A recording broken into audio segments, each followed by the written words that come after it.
Tell me, how does a man know which direction he should go?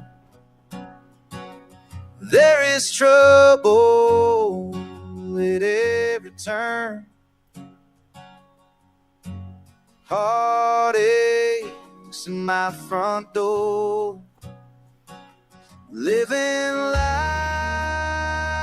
among the thorns. My heart bleeds and my mind is gone. Should I feel my soul cry as I reach towards the sky? Sing my songs when I die. Know my heart was pure inside. I have lived in a world of pain. I wonder why I remain the same.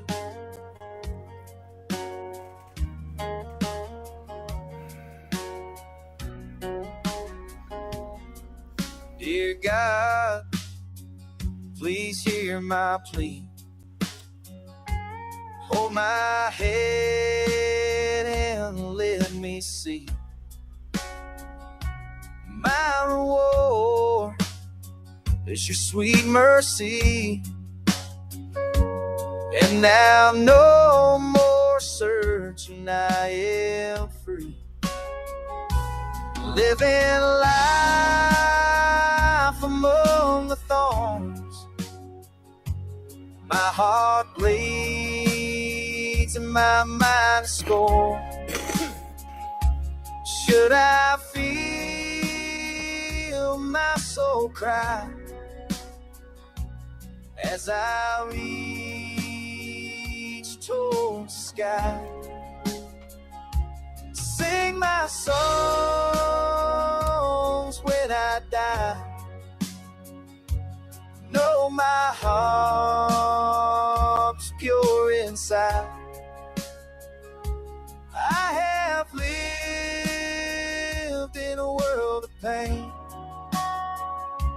Wonder why I remain the same. I remain the same. I remain.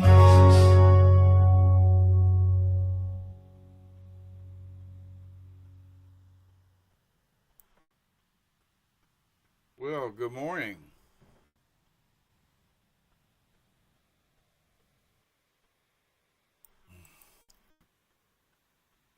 Excuse me for that. Well, it's 3:41, almost a quarter to 4 in the morning, and I've got insomnia. So, since I don't have no viewers that actually come out to watch my podcast, I'm going to try to school myself a little bit. Maybe some of you folks will see this and give me some hints on how I can boost my audience, because I'm not having much luck with it right now. My name is Larry Barnett. I'm an old Marine, and I live here in Springfield, Ohio, which is ground zero for the immigration fight going on in the United States right now. I'm going to get into that later. Hopefully I'll get a few more views here, and we can talk about some things. Maybe you can help me. Maybe I can help you. You just never know what that is, you know. And there's so much to talk about. I don't know why I get tongue-tied here, but I definitely do. So we're going to play a little bit of music for you. I'm going to do a few things to kind of make the evening go a little bit better. Then hopefully here in about an hour, I'm going to meet a friend of mine on another podcast and keep trying to get my name out there. The first thing I think I want to talk about this morning is, for those of you who are residents of Ohio, we have a governor's primary coming up in May. And that's just around the corner. What is that? April, 5-6 weeks? So that's coming. And I guess what I'd like to hear from you, if I don't hear from you tonight, please leave me a comment, is who you think the next governor of Ohio should be. There are 3 on the Republican side that are running. That's Vivek Ramaswamy, Heather Hill, and Casey Pooch. And I'm probably not pronouncing that right, so if you hear me say Casey Putz, I mean that in a good way. I'm just trying to get under his skin a little bit. Ohio, I don't know how it is in your state, but Ohio has a lot of issues that it's dealing with. We've been saddled with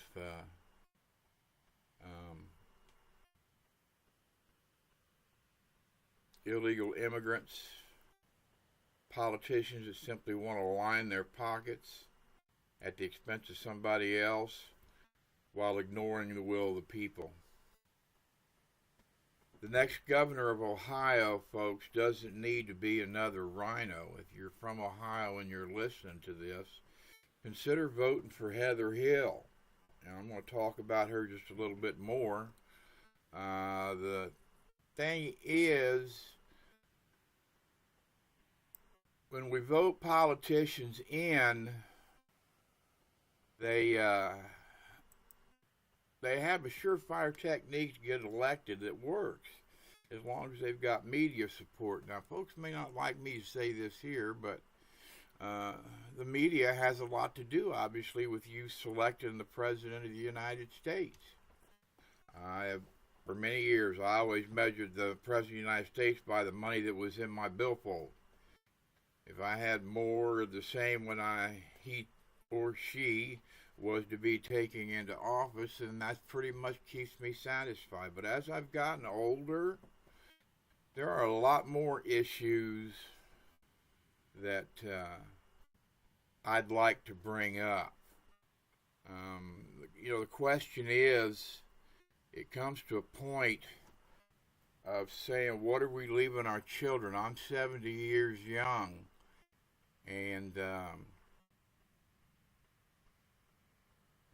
I want to leave my grandchildren a world where they can live comfortably in and don't have to worry about the rest of the world trying to fly a plane into a building or pour gasoline on a Christian and light that person on fire. Those things happen, folks, and they're happening in this world. So when you go to the voting booth this time, just make what you feel is the right choice for you. Now, we're not going to get through to everybody, but I don't support Ramaswamy basically because Ohio to him is nothing more than a springboard for his next try to run as President of the United States. I don't believe for a minute he's changed his position multiple times, and we'll talk a little bit about that soon, is the property tax issues here in Ohio. We are in a quandary. We've got a divided community here in Springfield. We've got a divided state here in Ohio. Politics has become so polarized that people want to close their ears and they don't want to hear it. You know what? I feel your pain. The biggest reason I deal with it, I'm a senior advisor to Heather Hill, who is running for the governor of Ohio, and I'd like you to give her a look before you make your choice on who you're going to vote for in May. But this primary is going to be huge. This primary is going to set the tone for the midterms. And if you don't think these midterms are not the biggest in my lifetime, or maybe even your lifetime, then you're missing the big picture, that's for sure. Trump needs to get his agenda pushed through, and he needs Republican help to do it. Well, Larry, he's got the majority in the House and the Senate. Why isn't he able to get anything done? Well, he did get the big, beautiful bill done. I'll give him that. But at that point, you can't, trying to get a consensus among the Republican Party, it resembles, herding cats about the way it is. They've been in there for years. They're old. They're tired. They don't care what the public says. When they're elected, they will tell you that they are there to represent the people. But the funny thing is, when they get there, they end up representing themselves. Sad state of affairs. And the older they get, the more entrenched in that they get. It's time for fresh eyes here in Ohio. It's time for new ideas. It's time for the Good Old Boys Network at the State House and the Governor's Mansion in Columbus. It's time for new blood. Now, I'm going to talk to you just briefly about Heather Hill. She is a strong Christian conservative. She's pro-Second Amendment. She's against illegal aliens being in this country illegally, because they should be deported. Second Amendment, she personally owns every kind of gun you can imagine, but she is obviously pro-Second Amendment as well. I would tell you, rather than me sit here and beat my gums about what her policies are, if you'll go to fightlikehill.com. That's Fight Like Hill, Hill, fightlikehill.com. Go to the Q&A section and you'll see what she stands for. If you are a Christian conservative that's looking to change Ohio for the better, then take a look at Heather Hill. Look at what she stands for. Look at what she supports. Look at what she doesn't support. Now, hopefully on this podcast here, we'll be having a few more interviews with her and her lieutenant governor, and the lieutenant governor's name is Stuart Moats. He was picked out of a pool of about 10 people. He's a very strong Christian conservative himself.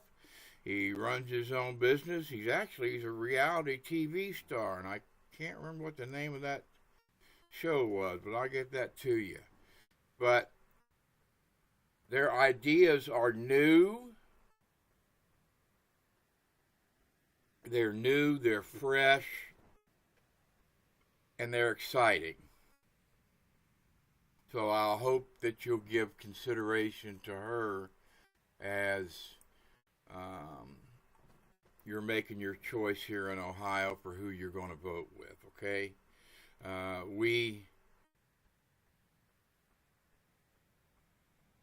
want to talk a little bit more about Springfield with you and about the Haitian crisis here. You see, I stay within moral turmoil because that's just who I am. I wrote a song a while back that talked about, while all the things are going on around me in the outside world, inside my heart is pure. And I'm honest about it.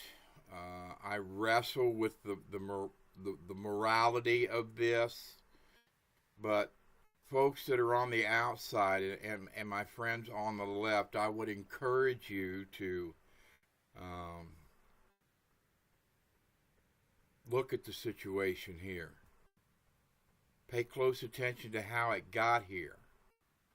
And what you're going to find out that Mr. Mike DeWine, this falls at his feet. Springfield is a community before the Haitians had gotten here. Springfield was a community of about 57,000 people. We had our challenges, don't misunderstand me, but we got through them. We worked through it together. We had city leaders that were really interested in how they could make things better in Springfield. The question became, it wasn't a controlled migration, it was a serious influx. An influx to the tune of 18,000 people. Now I invite anybody who wants to sit on any cast that I've got, I'll give you the format and the floor to tell me that there's a proper way that you can assimilate 18,000 people into a community of 57,000. I have questions for the Haitian community, which we're hopefully going to get a chance to do here before too long. Basically, they've been here since, I think, 2018, maybe a little bit earlier than that. I'm not sure. But I have a couple of valid questions. Now, I want to tell you, after I do this, I want to tell you a story about an encounter that I had with one of the Haitians here in Springfield. They were brought here under a temporary protection status, which means they could live in the country legally and were protected, but that temporary protection expired at a certain point. Temporary means just exactly that, temporary. So, I guess I wonder, and I want to know, I'd love to know from the community, part of the contract with being here within the United States was that you were going to seek your citizenship. My question would be, in the last 8 years, whatever, what have you done to secure permanent residency in this country? If you haven't got yourself here as a legal citizen, folks, it's time for you to go home. Now, I say that with a heavy heart. I do. But the community is pushed to its limits, and we have to have enough cojones to stand up and say, hey, this is a problem. They need to go home and come back in the legal way, come back in the right way.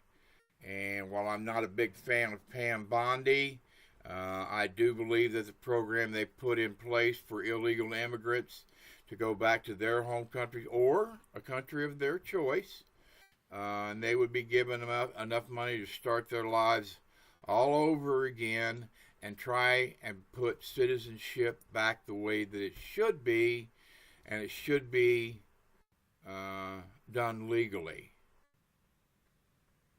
Joe Biden screwed us, folks. Kamala Harris, I cannot believe that lady is still trying to make herself off like she's going to be the next president of the United States. An empty Coke can has more sense. Now, you can twist this, if you're on the left, you can twist this any damned way that you want to. But Biden left the borders open for 4 years, and they flooded us. All the same time, waving, the border is secure, the border is secure. And we would see film clips every day of how they were coming across the Rio Grande and any place they could find to get into the country, because they knew the only thing that was going to happen, they were going to get a court date and they were going to be turned loose to come into the country. Democrats let them get away with that because Democrat votes. That's a fact. That's a fact.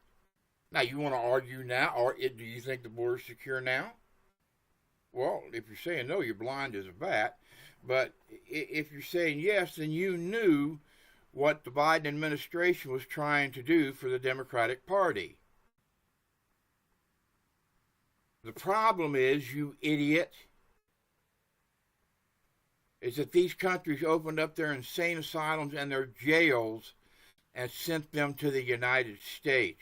Look at their own crime statistics since they were brought here. Oh, it got worse. Or better, according to the way you want to look at it, I guess. They couldn't speak English.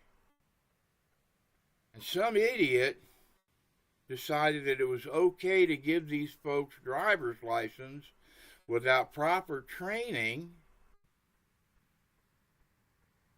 on how to drive a car. These people were running on the side. If I'm lying, I'm dying. On the sidewalks, it wasn't nothing common. Every day you would see they wrap it around a tree, a pole, or hit somebody else. Now, I live in Springfield, and my kids live here. My kids drive these roads day in and day out. So the rules changed for me. The rules, there's a right way to do things and there's a wrong way to do things. This whole situation here in Springfield has been nothing but a boiling pot. I've been to a few city commission meetings and they are rather intense to say the least. Now, let me tell you this little story, and I'll tell you why it touches my morality, because I don't wish ill on nobody, anybody. There's not a hateful, racist bone in my body against the Haitian people. This is not about racism, folks. It's a lot more about common sense and what a community is able to handle from its state government. We just got inundated, folks. You couldn't get in an emergency room.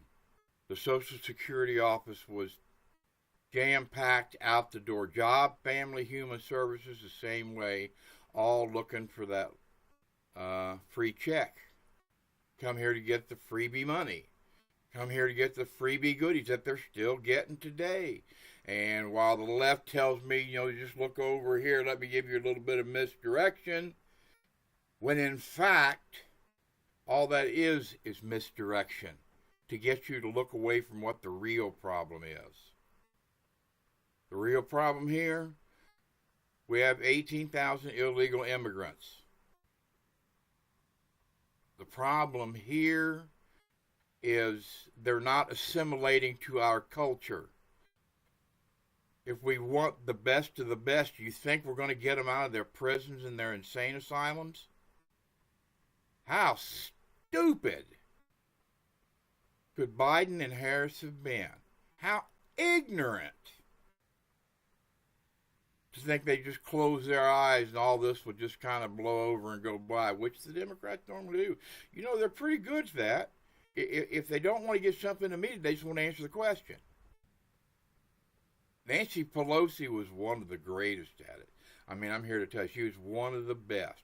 She would answer a question one time. And you know how reporters will do. They'll twist the words around a little bit and kind of make it feel out to where they feel like it's on their own and horse shit. As I was trying to tell you earlier, I had a quandary. Here in Ohio about 3 weeks ago, 3 or 4 weeks ago it was, we got about 16 inches of snow. And I'm a 70-year-old man, but I had to try to make a way to get to my car, so I began to try to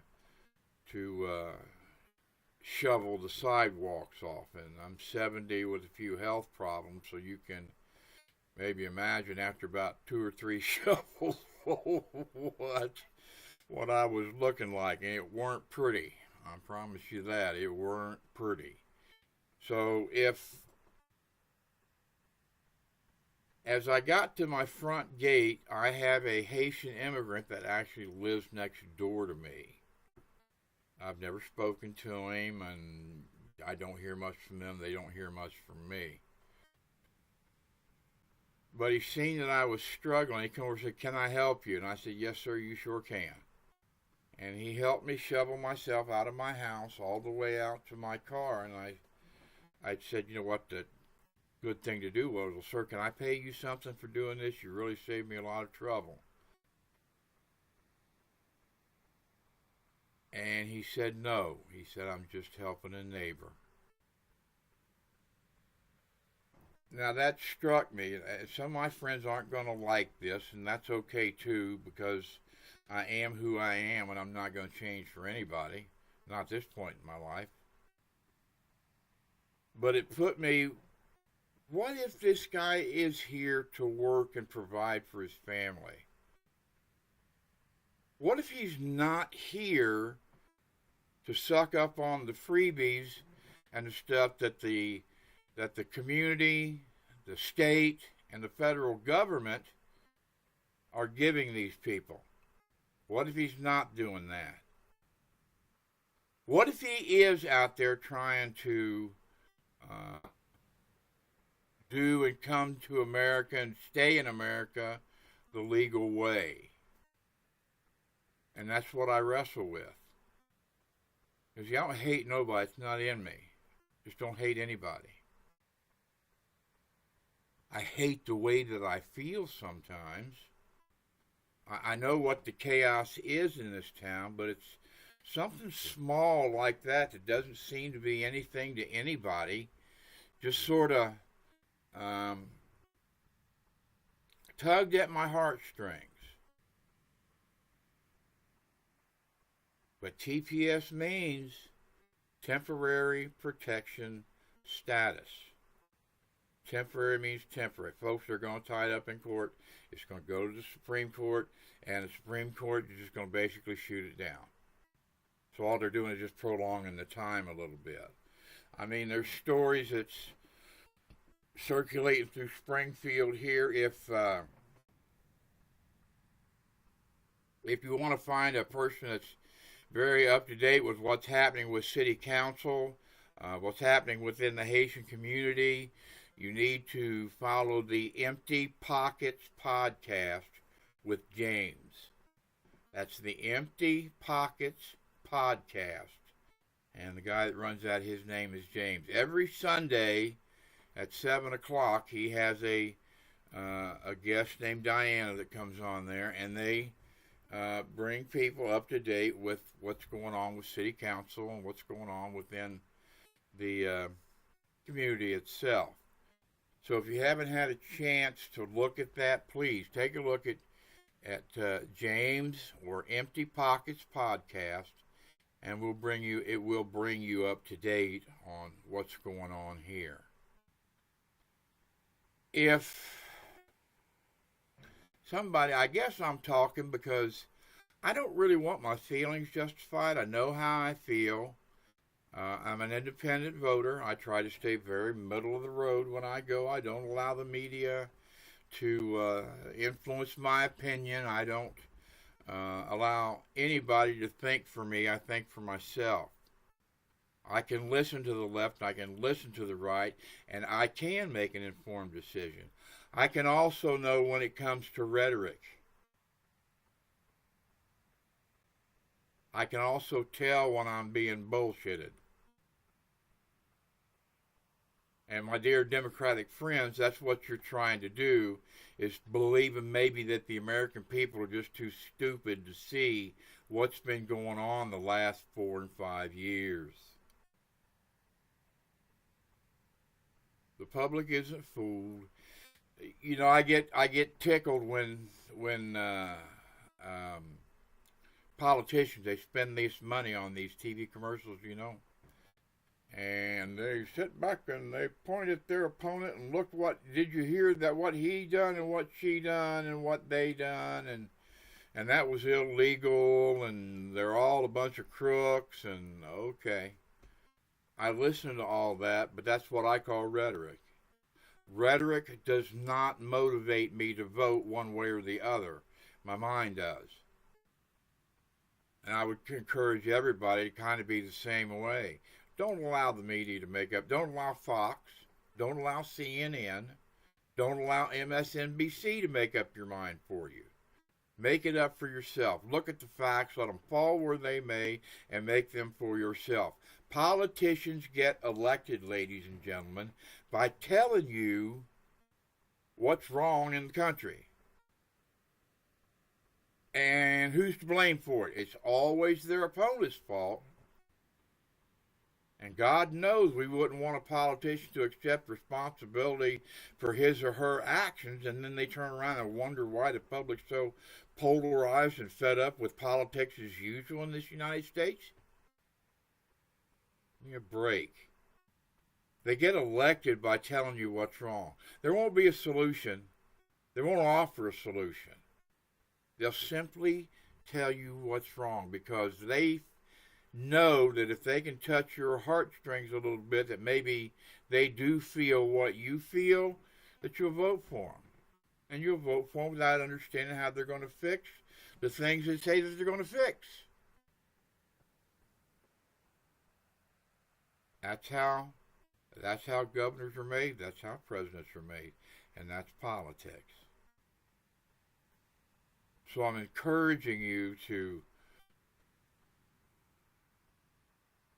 look at your candidates here in Ohio. Look at all your candidates carefully, and you can choose. But don't choose somebody on their charisma. Don't choose somebody because they've got money. How long, Ohio, will we sit with our hands up under our ass and not do anything and let these guys continue to hold public offices and line their own pockets? That's as blunt as I can make it. There's a lot of money that floats around Columbus, ladies and gentlemen. There's a lot of it. So I'll go on to my next. I'll leave that alone. I pretty much wore that one out. I wasn't going to talk more than 15, 20 minutes, but I'll go on a little bit longer here. Because I want to talk to you, if you're from Ohio, talk to you about property taxes. There is an initiative within the state to abolish property taxes altogether. That would force state and the state legislature to come up with new ideas on how to finance community services, how to finance schools, the things that all these property taxes have been paying for. Every single quarter, they find a reason to jack the price up. Now, I'm fortunate. I'm a 100% disabled veteran from Vietnam, and I do qualify for, I think it's called the homestead exemption or something, and I get mine reduced at a more reduced rate. But I'm not the only person in this town that's paying property taxes. What aggravates me about that, it doesn't matter if I'm paying $300 or $3,000 a year for my taxes. The thing is, I never own my home. The county does. So I support, and Heather Hill supports, the total abolishment of property taxes. We'll be getting her and her lieutenant governor on a future show, and they'll tell you exactly how they're going to make up the deficit if the property tax initiative gets on the November ballot, and it certainly looks like they're well on their way to do that. So, and if you're in Ohio and you haven't seen them out there yet, go to axohiotax.com. That's axohiotax.com, and you'll see a signing location for you. If your property taxes are absolutely suffocating you, if you're like me, you're on a fixed income and they're absolutely suffocating you, sign that petition. Now, with that said, it sure looks like they're going to be able to get it on the November ballot. Well, Larry, what happens if they don't? Well, truthfully, I don't know. Truthfully, I hear the politicians, they're coming up with a way. They're going to reduce this burden on seniors and veterans and the local citizens, and that's what they're going to do. They won't tell you how they're going to do it, though. When you get into office, you're going to find that's not a lot. That's going to be a lot harder, excuse me, than what you believe it's going to be. Because now you got to fight with the dust and the mites here in the state legislature to try to get your agenda through. But just so I'm clear, Heather Hill was the first candidate, and she is the only candidate from the beginning that has supported the abolishment of property taxes here in Ohio. You need to jump on board with this, folks. I would encourage you to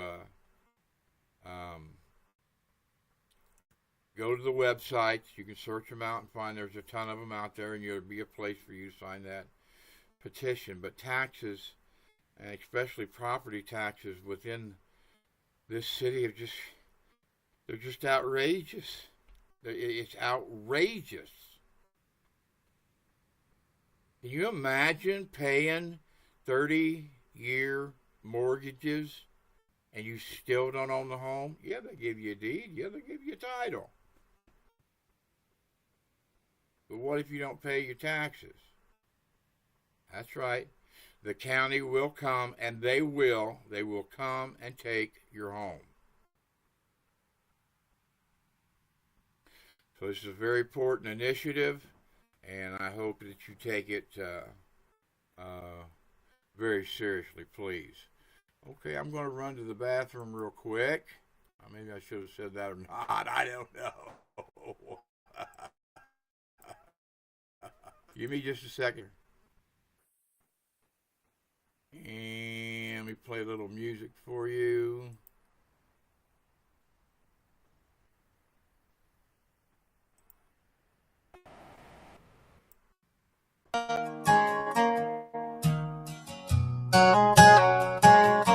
Tell me, how does a man know which direction he should go? There is trouble at every turn, heartaches in my front door, living life among the thorns. My heart bleeds and my mind is scorned. Should I feel my soul cry as I reach towards the sky? Sing my songs when I die. Know my heart was pure inside. I have lived in a world of pain. I wonder why I remain the same.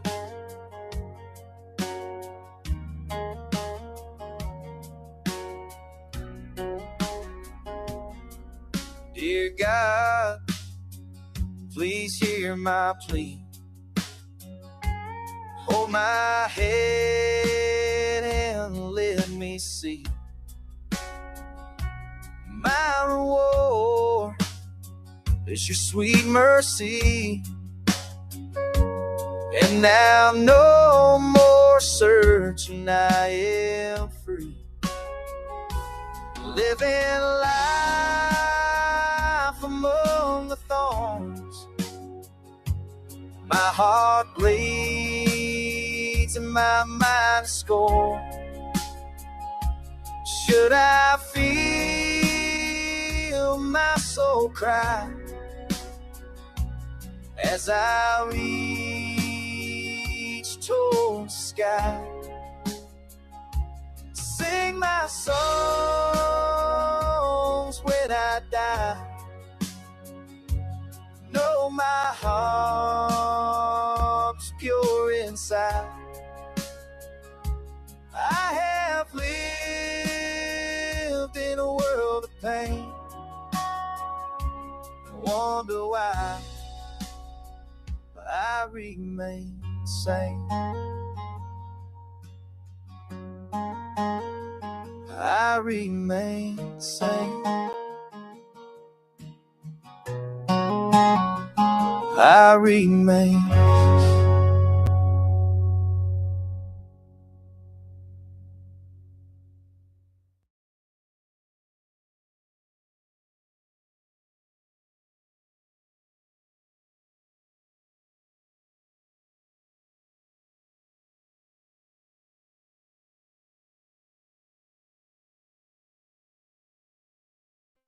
All right. Welcome to the last part. We'll stop sharing that. Hold on. Thank you. Yeesh. I'm still getting the hang of this, folks. I'm a rookie. I am fortunate, though. I have a guy that's teaching me this as we go along. I just caught a wild hair for whatever reason, I guess insomnia. And decided to try to do my own podcast by myself, see what happens. Couldn't do any worse. What I have been doing. But I'm learning, so I appreciate that, folks. Excuse me. What other issues did I have to talk about? I kind of lost my spot there, didn't you? I told you before, I'll tell you just a little bit about me, and maybe we can click a little better that way. I'm 70 years old, been married for 28 years. Got us to be married 28 more because nobody else will put up with me. I am service-connected disabled for post-traumatic stress disorder. On a later podcast, I'll go into details, so before you judge me, at least hear my side of the story. Don't guess, because I'll make it clear and understand why. After that, I got out of the Marine Corps right around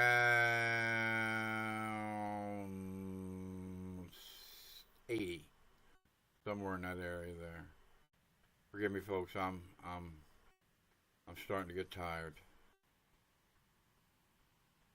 But I served overseas. I'm a combat veteran. I served at 3 combat theaters, 1 in South Vietnam, 2 in Cambodia. I'm a veteran of the last battle of the Vietnam War, a battle that's very seldom talked about or even known in public, called the Maiguez Incident, or the Battle of Koh Tang. This was in May 15th, 1975. If you want to see my personal profile and how to get in contact with me, go to KOHTANG.com. That's KOHTANG. KoTang.com. Go to the somewhere on the site there, my site. You'll find contact information and a profile on me. So if you want to see who I am and the stories that I tell you, if I do decide to share a war story, you'll know it's coming from a reliable source. I am an advocate, a fierce advocate for veterans affairs in this state. It's one reason I'm working my ass off to get Heather Hill elected, because she is pro-veteran. She's going to change a lot of things within the VA system that need changing.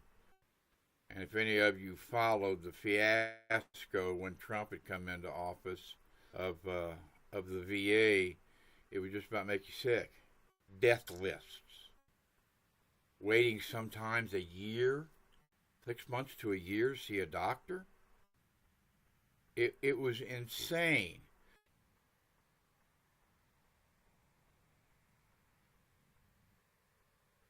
and I hesitate to say this, but the attitude, especially with the Vietnam veterans, the attitude of the VA at that time was the I don't give a hoot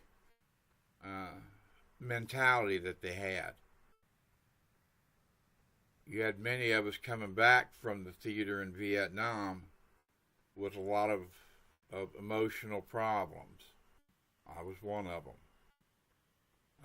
I don't get into a whole lot of detail about it, but I'll tell you, when you watch another person burn to death and you're just kind of helpless to stand there and watch, if you think it's not going to do something to you emotionally, then you have no feelings at all anyway. You wouldn't understand this. But with that aside, I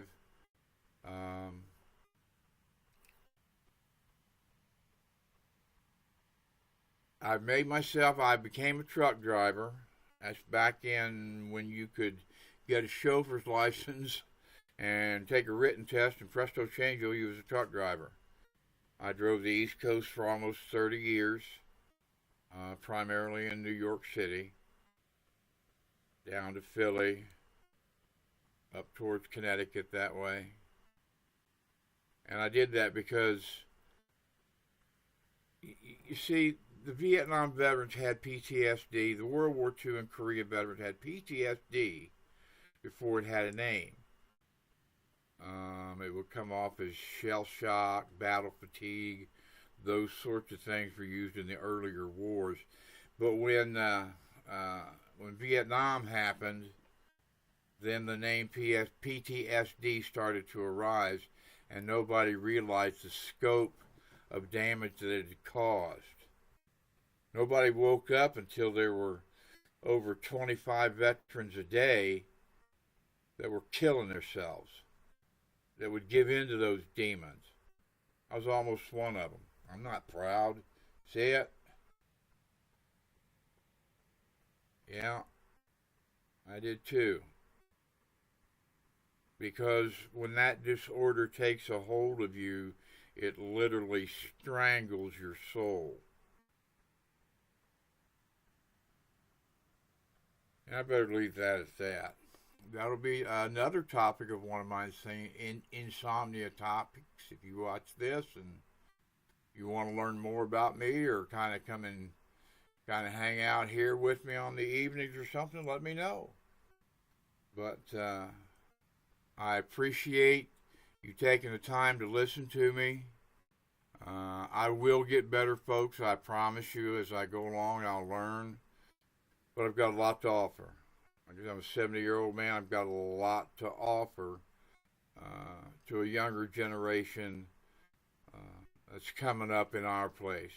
I'll tell you this, kids. Let me tell you something you're going to say when you turn 70, and I promise you, you'll say it. Where did it go? Time for you now seems slow because maybe it's 2 weeks to the dance, or maybe you're getting your driver's license or something that following week.